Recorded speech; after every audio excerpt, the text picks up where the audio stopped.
Good morning, 9th class student.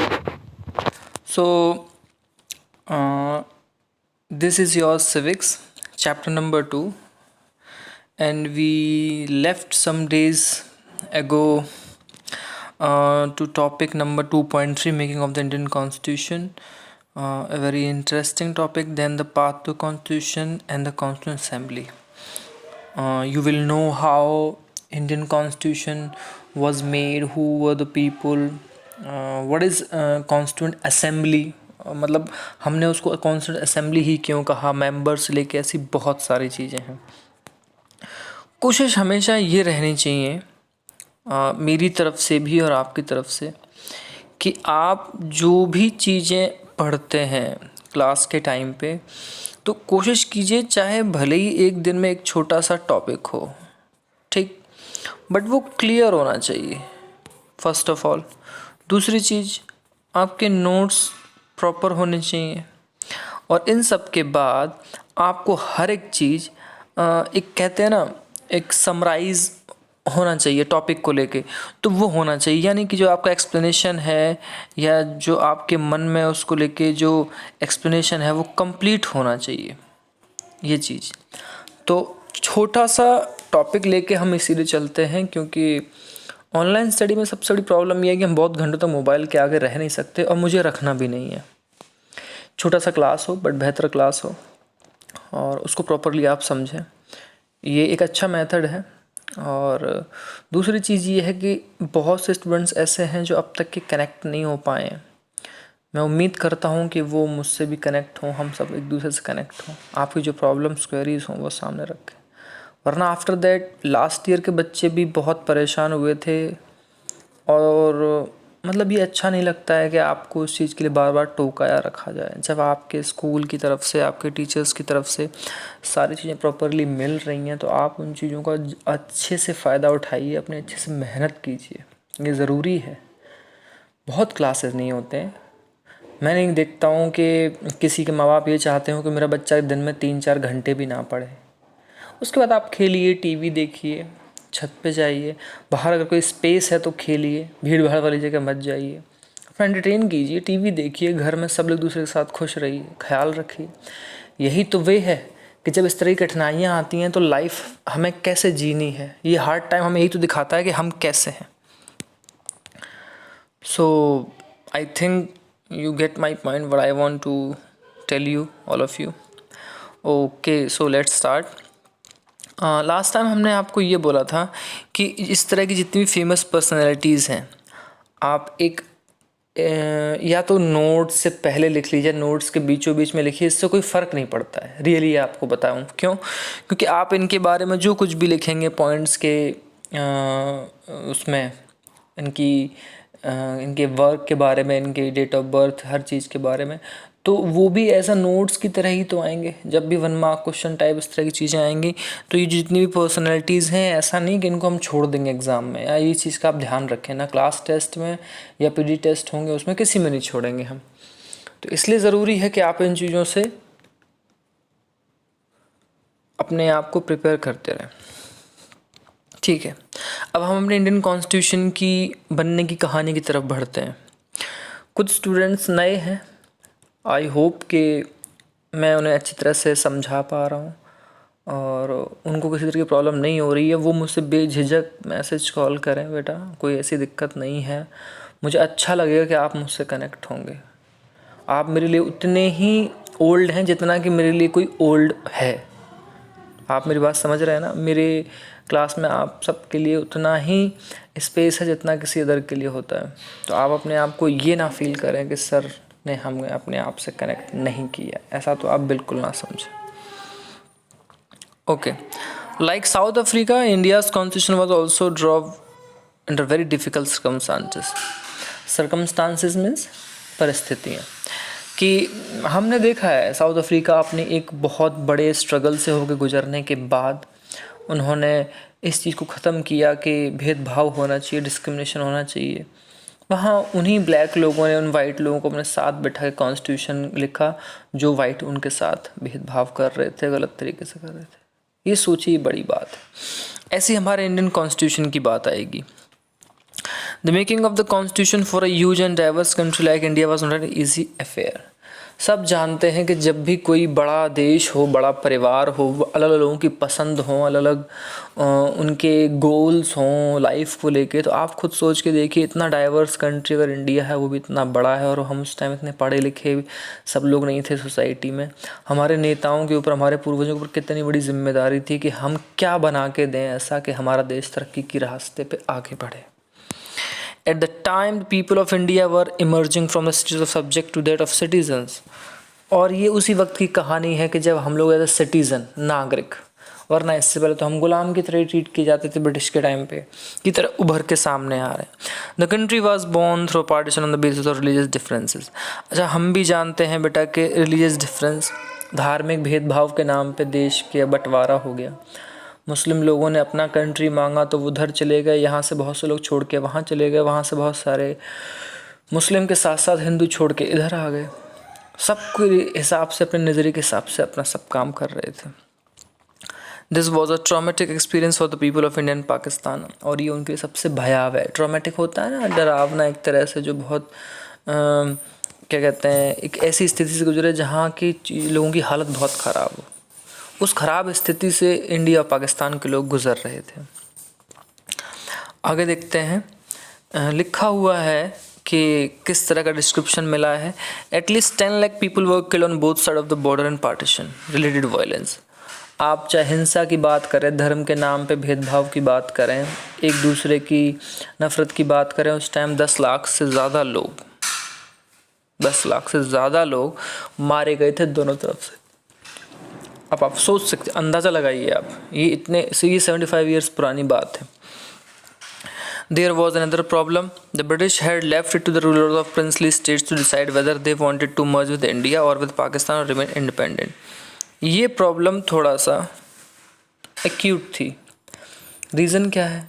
Reason ये है कि इंग्लैंड ने वैसे तो शासन किया इंडिया पे, अब ये छोड़ के जा रहे थे इंडिया को, बट इंडिया भी बेटा 562 रियासतों में, छोटी बड़ी हर तरह की उसमें डिवाइडेड था। 562, आप सोच सकते हैं। अब आप मान लीजिए जो आज का इंडिया है जिसमें आप 20 स्टेट्स देखते हैं, 28 स्टेट्स, 9 यूटीज़, इमेजिन कीजिए कि ये स्टेट इतनी नंबर्स पे हो तो उस टाइम क्या हालत रही होगी। अच्छा, ये गए तो उन्होंने ये और कह दिया कि आप ना या तो इंडिया में चले जाइए या इधर पाकिस्तान में चले जाइए। इतना कह देते तो शायद इतनी प्रॉब्लम ना आती, जो कि इस चीज़ के कह देने से आई कि या आप अपना इंडिपेंडेंट रह लीजिए। ये तीसरा ऑप्शन बड़ा ख़तरनाक था। अब आप सोच के देखिए, उस टाइम राजा रजवाड़े ये सारे लोग थे, ये नहीं मानते थे कि इंडिया क्या है, पाकिस्तान क्या है। इस चीज़ से फ़र्क भी नहीं पड़ता था, क्योंकि उनकी हुकूमत चली जाएगी, पावर चली जाएगी। इनको लगता था क्यों ना हम अपना इंडिपेंडेंट कंट्री बना लें, जिसमें भोपाल, हैदराबाद, कश्मीर, जोधपुर के महाराजा, त्रावणकोर जो कि आज केरला का पार्ट है, मतलब बहुत सारे, आप सोच भी नहीं सकते इंडिया के अंदर है ये। वो प्रेजेंट टाइम की वो जगह बता रहा हूँ मैं आपको, जो उस टाइम इंडिपेंडेंट रहना चाहते थे। तो ये एक बहुत बड़ी मुसीबत लेके आया हमारे लिए। अच्छा, फिर क्या हुआ? When the constitution was being written, the future of the country did not look as secure as it does today। कोई चीज़ सोच के देख, ये हमारे जो पूर्वज हैं, मौलाना अबुल कलाम आज़ाद हैं, सरदार पटेल हैं, कृष्णाचार्य, श्रीकांत हैं, अभी बहुत सारे लोगों के नाम आएंगे। क्या उन्हें अंदाज़ा होगा कि हम किस दौर से गुजर रहे हैं और हमारा आने वाला भविष्य कैसा होगा? आप सोच के देखिए, जैसा आज हमें सिक्योर दिखता है ना बेटा इंडिया, हम रह रहे हैं, 75 साल पहले ये सब नहीं था। The makers of the constitution had anxieties about the present and the future of the country। जो मेकर थे, संविधान को बनाने वाले लोग थे, उनको चिंताएं थीं उस वक्त के दौर को लेके, भविष्य को लेके, कि हम कहीं कुछ ऐसा लिख ना जाएं, ऐसा कर ना दें कि भविष्य में आने वाले टाइम में हमारा देश कहीं पे असुरक्षित महसूस करे, या यहाँ के लोगों को वो चीज़ ना मिले जिसकी हम कल्पना करते हैं, जिसके लिए बहुत से लोगों ने अपनी जान दी है, ब्रिटिश के खिलाफ इस देश की आज़ादी के लिए लड़े हैं। तो ऐसी बहुत सारी एंजाइटीज़ थी, चिंताएँ थीं। ये वो दौर था। अच्छा, ये आप मौलाना अबुल कलाम आज़ाद को देखेंगे। बेटा बॉर्न तो सऊदी अरेबिया में हुए थे, बट बहुत पढ़े लिखे थे, ऑथर थे, थिंकर, अरेबिक के स्कॉलर भी थे, कांग्रेस लीडर थे। इन्होंने काफ़ी बढ़ चढ़ के हिस्सा लिया और बाद, और ये वो पर्सन थे जिन्होंने मुस्लिम सेपरेटिस्ट पॉलिटिक्स के लिए विरोध किया। ये नहीं चाहते थे कि मुसलमानों को अलग तरीके से राज्य और व्यवस्था दी जाए, जो कि उस टाइम एक लालच के तौर पे बन चुका था, तभी तो पाकिस्तान बना। ये वो लोग नहीं थे। और ये इंडिया की यूनिट में बेटा जो हमारी पहली कैबिनेट थी 1947 के बाद, तो उसमें एजुकेशन मिनिस्टर थे, इन्हीं को बनाया गया था। ओके, आगे देखते हैं। टी कृष्णामाचारी हैं, इनके बारे में देखते हैं बेटा। तमिलनाडु में पैदा हुए, ड्राफ्टिंग कमेटी के मेंबर थे, एंटरप्रेन्योर कांग्रेस लीडर थे।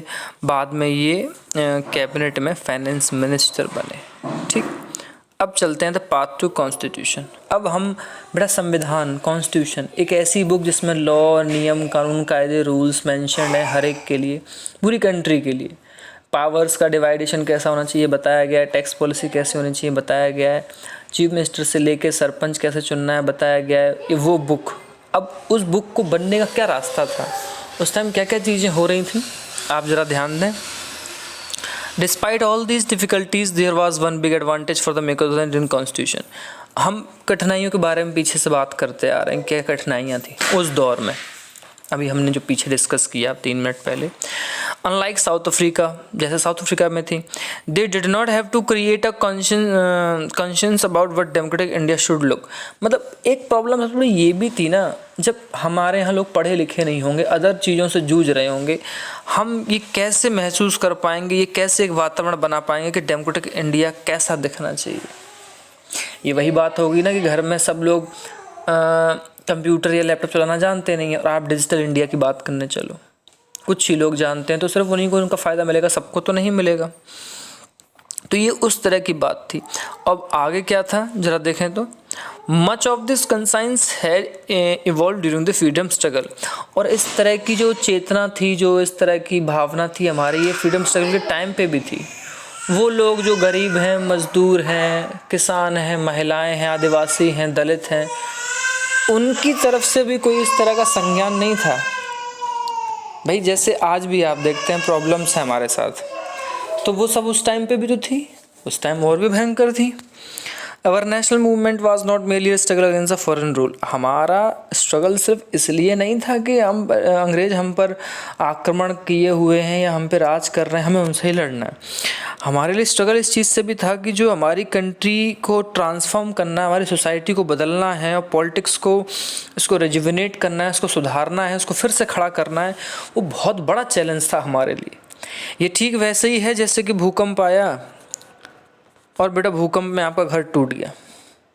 चुनौती ये नहीं है कि अब हम घर नया कब बना लेंगे, वो तो बनेगा ही, टाइम लगेगा, घर बिखरा हुआ है।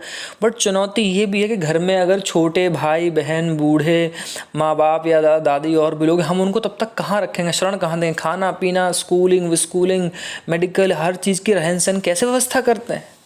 एक के बाद साथ साथ में दूसरे चैलेंजेस होते हैं बेटा, यही हमारी कंट्री के लिए था। ठीक, आगे और क्या है इसमें। There were sharp differences of opinion within the freedom struggle about the path India should take after independence। अच्छा, जैसे आज बहुत सारे लोगों में दुविधा है, हिंदू राष्ट्र होना चाहिए, ये होना चाहिए, वो होना चाहिए, अजीब तरह की सिचुएशन, हर किसी के अपने विचार हैं इस देश में। ऐसे ही बेटा उस टाइम पे हमारा देश कई सारी शार्प ओपिनियन में, अपनी अपनी राय में बटा हुआ था कि इंडिया आज़ाद होने के बाद कैसा रास्ता तय करें। मतलब हम अपनी इकोनॉमी की मॉडल को कैसे एक्सेप्ट करें, कि यूरोपियन कंट्रीज़ अमेरिका वाला कैपिटलिस्ट मॉडल लाएं, रशिया चाइना जैसा कम्युनिस्ट लाएं, क्योंकि हम मेनली तो एग्रीकल्चरल पीपल थे, या मिक्स्ड लाएं, मतलब वगैरह वगैरह। बहुत सारे चैलेंजेस आते हैं। जैसे आप बहुत पढ़े लिखे हैं, बट आप चाहते हैं कि अब इसके बाद मैं क्या कोर्स करूं, अरे और डॉक्टर बनना भी अच्छा है, इंजीनियर भी अच्छा है बनना, अरे पीएम बन जाऊं तो और भी अच्छा। लेकिन तो वही तो बात है कि हम उस तरफ बढ़ें कैसे, क्या चूज़ करके हम उस रास्ते की तरफ बढ़ते हैं। वही स्थितियां इंडिया की तरफ से भी थी।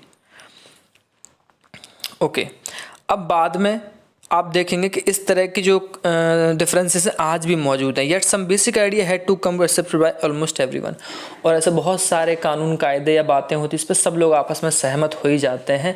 आप चाहे कितना भी कर लें, सब लोग एक साथ सहमत नहीं होते हैं। अब बात करें 1928 की, मोतीलाल नेहरू और अदर 8 कांग्रेस के जो लीडर थे, उन्होंने कॉन्स्टिट्यूशन इंडिया के लिए एक कमेटी बनाई बेटा। 1931 में रेजोल्यूशन पास किया कराची सेशन में इंडियन नेशनल कांग्रेस के, मतलब जो उस टाइम इंडियन नेशनल कांग्रेस, आज की कांग्रेस है, वो जो पार्टी उस टाइम थी। तो कराची शहर आज पाकिस्तान में है बेटा, वहाँ पे मीटिंग्स होती है ना पार्टी की ईयरली। 1931 में dwelt on how independent India's constitution should look like. वहाँ इस चीज़ पे चर्चा की गई कि हमारा भारतीय संविधान कैसा हो आने वाले टाइम में।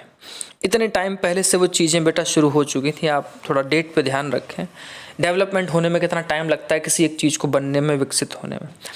Both these documents were committed to the inclusion of universal rent franchise. अच्छा, जब दोनों बार बात की गई तो यूनिवर्सल रेंट फ्रेंचाइजी, इस वर्ड को हम 7th क्लास से पढ़ रहे हैं। इसका मतलब सिर्फ एक है, कॉमन भाषा में आप समझ लें कि आप 18+ हैं, आपको वोट देने का अधिकार है और आपको ये अधिकार मिला हुआ है उस आधार पे। यानी कि वो सारे लोग जो वयस्क हैं, बड़े हैं, उन सब के मत के अनुसार ये सारे फैसले लेने की बात हो रही थी। ओके, राइट टू फ्रीडम, हमें आज़ादी हो, इक्वलिटी की, protecting the rights of minority in the constitution of independent India. और जब हमारा देश आज़ाद हो तो यहाँ पे जो अल्पसंख्यक लोग हैं, चाहे किसी धर्म के हैं, जाति के हैं, किसी समुदाय के हैं, उन सब के संरक्षण की बात हो। मतलब हम ये सब चीज़ों के बारे में सोच रहे थे। The some basic values are accepted by all leaders much before the Constituent Assembly made to deliberation on the Constitution। तो हुआ क्या, जब कॉन्स्टिट्यूशन असेंबली बनने जा रही थी, उससे पहले ही सारे मैटर्स सुलझने जरूरी थे। और इन सब चीज़ों पे, right to freedom, equality, protecting rights of minority, ये सब चीज़ों के बारे में हमारे जो लोग थे बेटा, वो सारे लोग जो है इस पे एक्सेप्टेड, अपनी अपनी राय में हामी भर चुके थे। यस यस, ठीक है, ये होना चाहिए, ये होना चाहिए। तो ये कहानी अब तक की यहाँ स्टार्ट हो रही थी कि इसकी शुरुआत के बनने की कहानी कितनी इंटरेस्टिंग है, कितने डिफरेंसेस होते हैं। जब फाइनली कोई चीज़ बन के आती है, उसके पीछे कहानी कितनी इंटरेस्टिंग होती है बेटा, हम वही पढ़ रहे हैं, कॉन्स्टिट्यूशनल डिज़ाइन।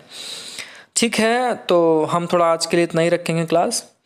मैं चाहता हूँ इसको बहुत इंटरेस्टिंग बनाया जाए। क्वेश्चन आंसर्स तो आई थिंक आज इसमें कुछ नहीं होंगे। बस आप थोड़ा पढ़िए इसको, और कोई चीज़ समझ में ना आए तो आप पूछ लीजिए। लेटर ऑन कल जब आगे बढ़ेंगे तो आपके सामने और भी चीज़ें आएंगी। अच्छा हाँ, होमवर्क ये है बेटा आप लोग का कि टी कृष्णामाचारी और ऊपर अब्दुल कलाम आज़ाद और जो ये सब लोग थे, इनके बारे में आपको लिखना ही लिखना है। और जब आप वो लिख लें तो राजेंद्र प्रसाद और जयपाल सिंह और इनके नीचे एक और पर्सन होंगे, मुझे इनका नाम नहीं याद आ रहा है, इनके बारे में आपको लिखना है। यस, HC मुखर्जी हैं। तो ये 3 जो पर्सनैलिटी हैं, इनके बारे में आपको वो सारी चीज़ें लिखनी हैं जो मैंने आपको बताया। ये आज आपका होमवर्क रहेगा। बाकी कल से हम इसको और भी मतलब एक नए इंटरेस्टिंग मतलब पॉइंट की तरफ ले चलेंगे क्लास को। So thank you class, have a nice day.